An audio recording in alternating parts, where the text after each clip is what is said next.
どうもこんにちは。前回に引き続きスーファミの2代目を修理します。作業状況は PPU1 を正常なものに交換して動作確認をして状況に変化はありませんでした。ということで PPU1 に異常はなかったということになります。さて次はどこをテストするかですよね。調査範囲を PPU1 とデータのやり取りがある部分に広げていきます。候補は3つです。まずこの VRAM を調べます。確かに PPU1 とデータのやり取りがあります。でもこの VRAM に保存されるデータはキャラクターのピクセルデータや背景のタイルマップなどです。バーンインテストのオブジェラインオーバーの評価は水平操作線上のスプライトの数の問題です。VRAM が故障してもスプライトの数に直接影響を与える不具合は起こりにくいのではないでしょうか。そしてバーンインテストのこの項目ですね。VRAM のテスト項目をパスしています。ソフトウェアのテストですので引っかからないこともありますが、VRAM の故障の可能性はかなり低いでしょう。でも、VRAM の交換はそんなに難しくはありません。もし、ここの故障を見逃して、100ピンチップを2個も無駄に付け替えることになると、目も当てられません。ちゃちゃっと正常なチップに取り替えて、不確定な要素を消しておきましょう。2台目の手前の U4 から VRAM を取り外します。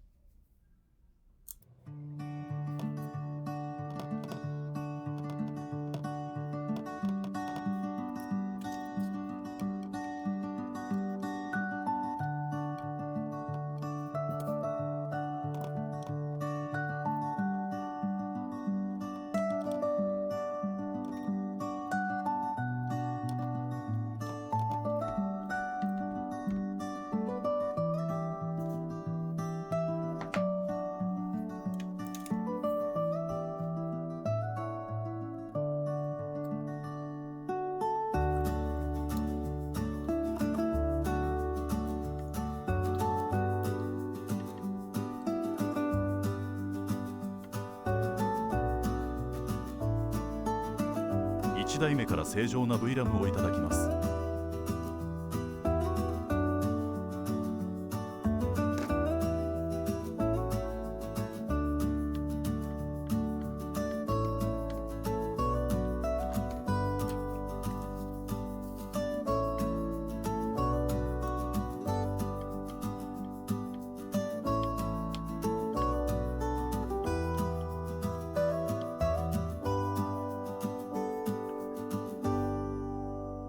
1台目の正常な VRAM を2台目に取り付けます。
動作確認です。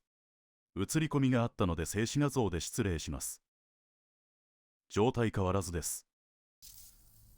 ということで、先ほど2台目から取り外した VRAM は正常ということになります。もう一つの VRAM ですね。U5 も確認しましょう。U5 の VRAM を取り外します。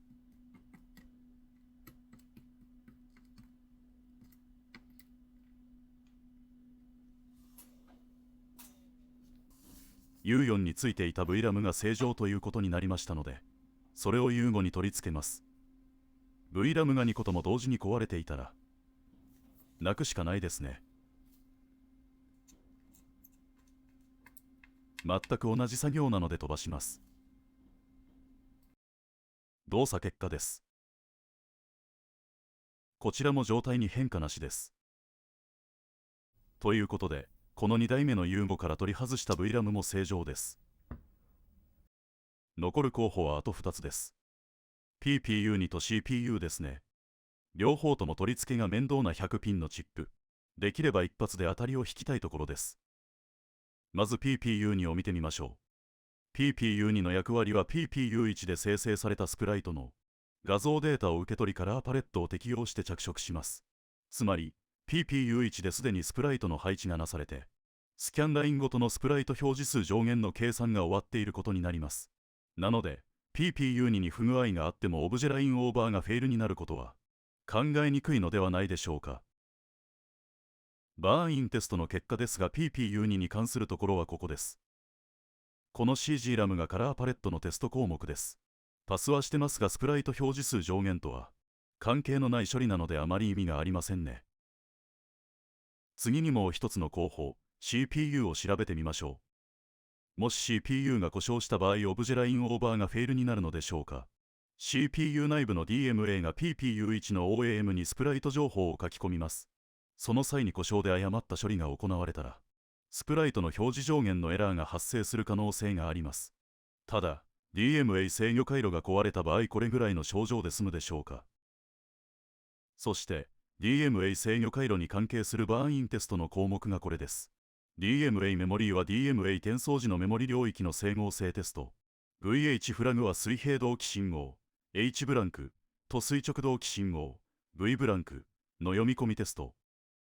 これらのテストをパスしています。メイン CPU の総合的な論理演算動作テスト。これもパスしています。これらを見ると CPU の故障の可能性も低そうです。稼働させながらチップを触ってみましたが、特に異常な発熱などは感じません。どっちのチップも確信が持てません。こうなると基板の故障の可能性も捨てきれません。DMA が OAM にスプライト情報を書き込むタイミングに影響を与える信号があります。先ほどのテスト項目にあった H ブランクと V ブランクです。これらの信号は PPU2 で作られて CPU に送られます。オシロスコープで同期信号を観測します。CPU の43番ピンで観測した H ブランクの波形です。信号は来ていますね。断線はしていないようです。CPU の44番ピンで観測した V ブランクの波形です。こちらも信号は来ています。ただしタイミングが合っているかどうかは分かりません。信号そのもののタイミングがずれている場合は PPU2 の故障。信号を受けてからの同期処理がおかしい場合は CPU の故障となります。ここに来てもどちらか確信が持てません。困りました。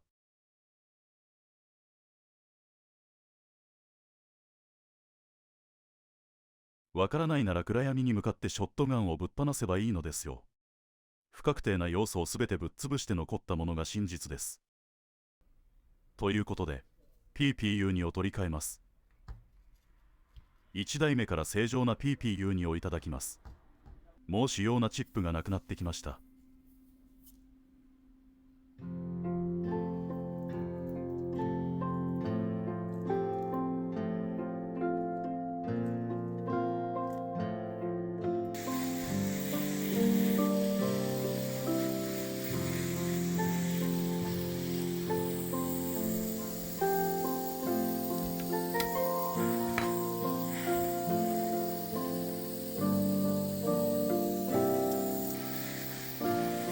2台目の PPU2 を取り外します。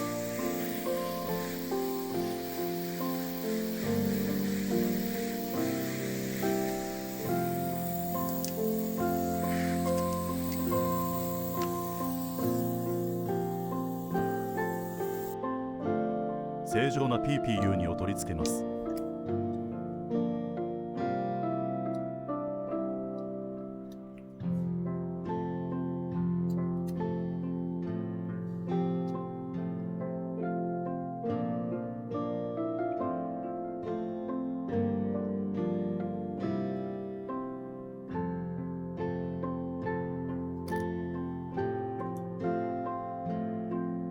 証借り付けします。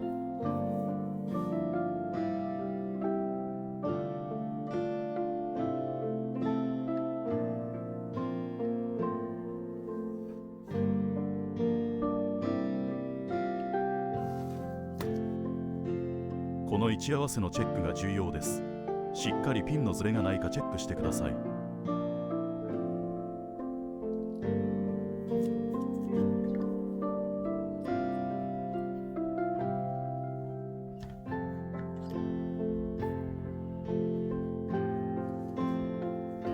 チックを基板に固定します。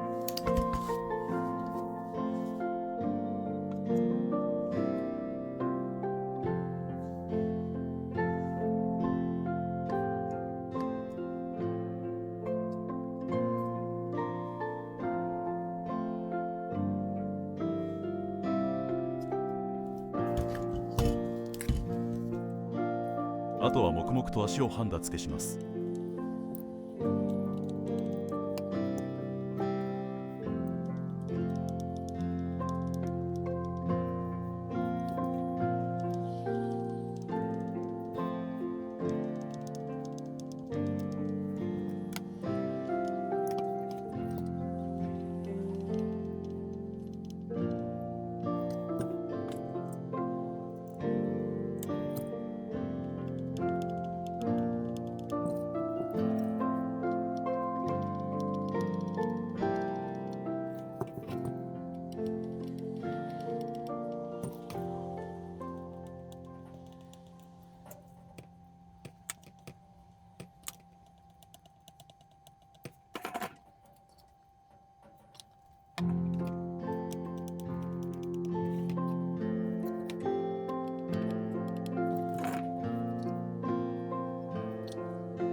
PPU2 の取り替え完了です。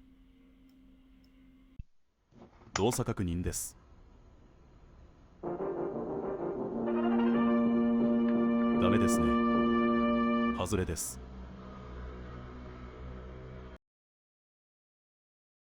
もう一度バーンインテストを確認します。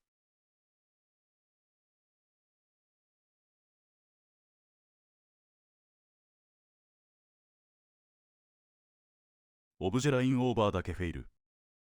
状況変わらずです。それでは最後の主要チップ CPU を取り替えましょう。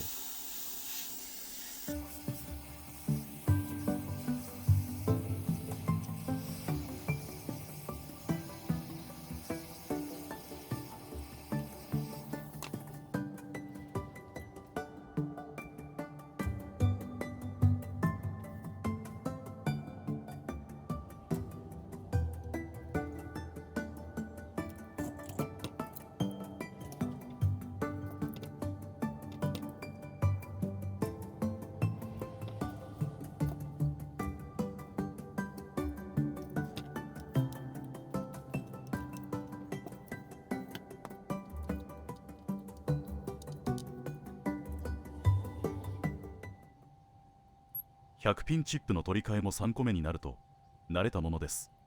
完了です。動作チェックです。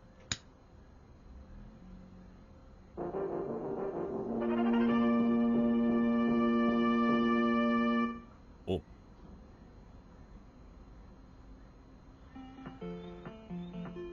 グリッチが治りましたね。同期ずれはそのままです。グリッチの原因は CPU の故障でした。クロノトリガーも見てみましょう。こちらは S 端子で出力しています。グリッチは解消していますが S 端子も同期ずれしていますね。バーンインテストを確認します。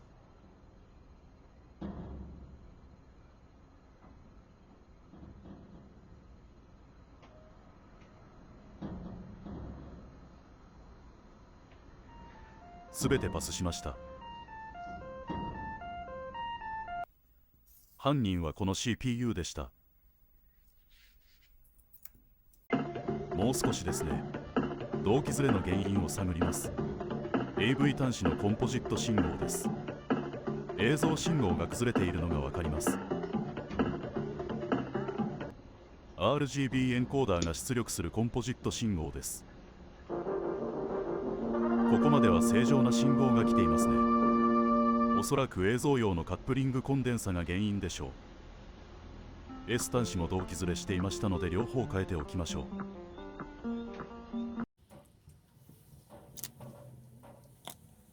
コンデンサのスペックは1台目の修理動画の説明欄にまとめていますのでそちらをご覧ください。低融点ハンダもかなり短くなりました。激闘でした。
最終チェックです。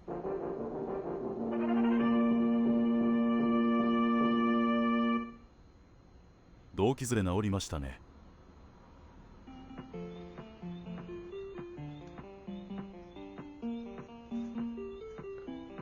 グッドボタンチャンスです。 CPU の故障とコンデンサの劣化という複合した故障でした。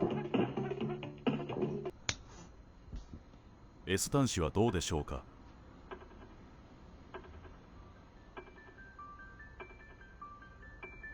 こちらも問題ないですね。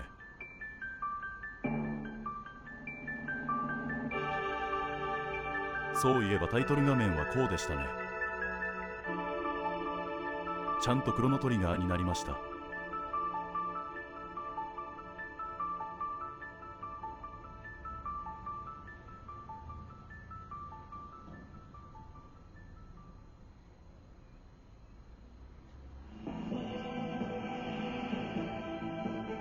いいですね。もうバグり散らかしません。もう一度グッドボタンチャンスです。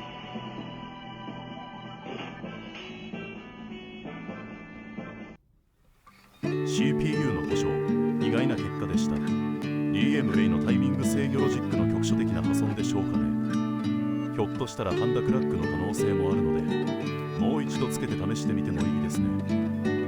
このチップは保存しておきましょう。これをつければいつでも振り子のマシンと再戦できます。さまざまなテストをすり抜ける隠密タイプの強敵でした。100ピン QFP を3度も付け直させられるとは思いませんでした。もう目がしょぼしょぼです。